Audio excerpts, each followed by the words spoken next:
네, 뉴욕 증시는 다시 밀려온 금리 인상 공포에 주저앉았습니다. 오민지 기자와 시장 상황 짚어보도록 하겠습니다. 오 기자, 지난밤에 시장이 좀 크게 빠졌네요. 네, 사그라들 줄 알았던 이 금리 인상의 공포감이 다시 나오면서 시장은 지난밤 올 들어 최악의 하루를 보냈습니다. 3대 지수 모두 2% 이상 급락하면서 큰 폭으로 하락 마감했는데요.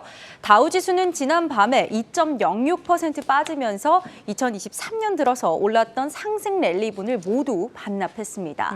뉴욕의 3대 지수가 모두 올해 가장 큰 폭으로 떨어졌고요. 이번 낙폭은 작년 12월 15일 이후 가장 컸습니다. 이게 연준이 매파적 기조를 이어갈 거다, 이런 우려감이 가장 크게 시장에 작용을 한 거죠. 네, 지표들이 또 줄줄이 좀 양호하게 나오면서 연준이 고금리 상태를 더 길게 유지해도 좋을 그런 명분이 만들어지고 있는 겁니다. 미국의 2월 제조업 구매 관리자 지수, 이 PMI가요 47.8로 나타나면서 이 전월보다도 또 시장 예상치보다도 높게 나타났습니다. 또 서비스업 PMI 지수는 50.5로요 경기 확장 국면임을 좀 시사한 건데요. 이렇게 경기 호조가 이어지면서 연준의 매파 가능성이 높아졌고 시장이 판단을 한 겁니다. 시카고 상품거래소 패드워치에서는요, 어제만 해도 3월에 FOMC에서 50bp 인상, 즉 빅스텝이 나올 것이라고 한 전문가가 18.1% 수준이었는데요. 오늘은 21%로 껑충 뛰었습니다. 그러면서 시장의 공포감도 확산했습니다. 공포 심리를 보여주는 VIX 지수가 7% 넘게 급등하면서 나흘째 상승 중입니다. 지난 목요일만 해도 18.26을 기록했던 이 VIX 지수가 지금은 22.9를 기록하고 있습니다. 네, 국채 금리도 여기에 강하게 오르면서 2년물, 10년물 모두 지난해 11월 이후 또 최고치에 도달을 한 상황입니다.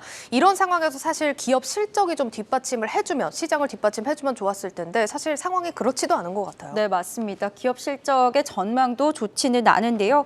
오히려 좀 부정적인 기업 실적 전망이 투심을 악화시킨 것도 있습니다. 월마트는 올해 연간 수익 예상치를 발표했는데 월가가 추정한 수준보다 낮았습니다.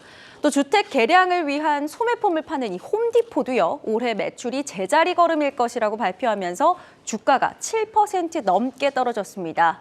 관련해서 CNBC에서는 월마트와 홈디포가 소비 둔화에 대비하고 있다면서 메이시스나 노드스트롬 같은 백화점은 상황이 더 안 좋을 수 있다고 언급했습니다. 금융정보업체인 레피니티브에서는요, 올해 S&P 500 기업들의 기업 이익 성장률 전망을 4.4%에서 1.6%로 크게 하향 조정했습니다. 네, 얼마 전까지만 하더라도 시장 분위기가 워낙 좋았어서 정말 아쉬운 상황이긴 합니다.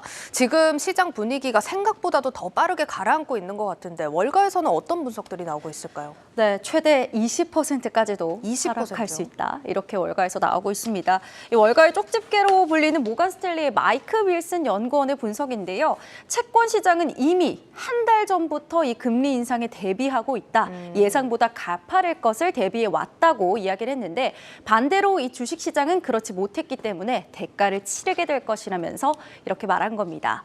투자 회사인 이토로에서도요. 10년물 국채 금리가 몇 주 만에 3.4%대에서 3.9%대로 급증하는 와중에 이렇게 증시에 투심이 몰리는 건 좀 이상하다라고 이야기를 했고요. 그러면서 국채 금리 상승은 주식 하락의 경고 신호다라고 조언을 했습니다. BMO 패밀리 오피스의 최고 투자 책임자도요. 지난밤의 증시 하락은 연준이 고금리를 장기화하는 것이 현실이라는 사실을 시장이 이제는 직시한 것이다라고 경고의 메시지를 던졌습니다. 또 LPL 파이낸셜에서는 연준이 3월에 이어서 5월과 6월에도 금리 인상을 할 가능성이 커졌다면서 시장이 드디어 이제 연준에게 귀를 기울이고 있다고 평가했습니다.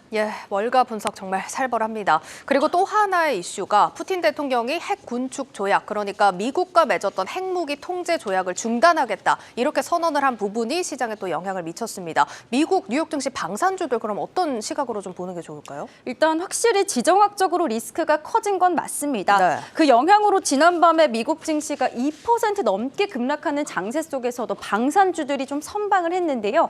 대표적인 미국 방산주인 로키드 마틴 또 노스롭 그루만 모두 0.7% 정도 상승하면서 강보합의 장을 마쳤습니다.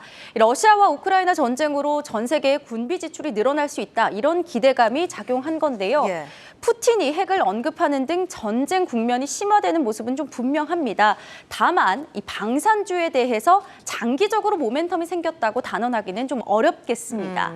전쟁이 이미 장기화되고 있고요. 예. 국방 예산 지출이라는 게 뭐 하루아침에 늘리고 줄이고가 가능한 게 아니기 때문이죠. 그렇죠. 그래도 뭐 단기적으로는 이슈가 살아있다 보니까 주의 깊게 볼 필요는 있겠죠? 네, 이 전쟁 국면에 따라서 방산주들 확실히 좀 변동성이 커지겠습니다. 사실 러시아와 우크라이나 전쟁 발발 이후에 미국 방산주들의 주가가 많이 뛰었지 않습니까? 그렇죠. 실제로 근데 기업 실적이나 수익성 개선으로 이어지는 모습은 좀 약했습니다. 미국 국방부가 우크라이나에 300억 달러 규모로 군수 물자를 보내겠다, 그리고 재고를 다시 채우겠다라고 했지만 지금까지 방위 산업체와 계약한 수주 금액은 100억 달러도 채 되지 않는다고 합니다. 그러면서 주가도 힘이 빠졌죠. 다만 국면인 만큼 분명 주목하실 필요는 있을 것 같아서요. 잠시 정리를 좀 해드리면요. 미국의 방산주로는 뭐 앞서 보셨던 로키드 마틴이 전투기나 미사일 등을 제조하는 이 무기 사업을 하는 기업이고요. 노스롭 그루만도요. 전투기, 폭격기, 군함 등을 만드는 방산 기업입니다. 네. 그리고 이 레이시온 테크놀로지는 미사일이나 레이더 등을 생산하는 기업입니다. 미국의 대표적인 방산주들 참고하셔서 시장 상황에 좀 참고하시면 좋을 것 같습니다. 네, 뉴욕 증시 상황 체크해봤습니다. 고웨스트 오민지 기자였습니다.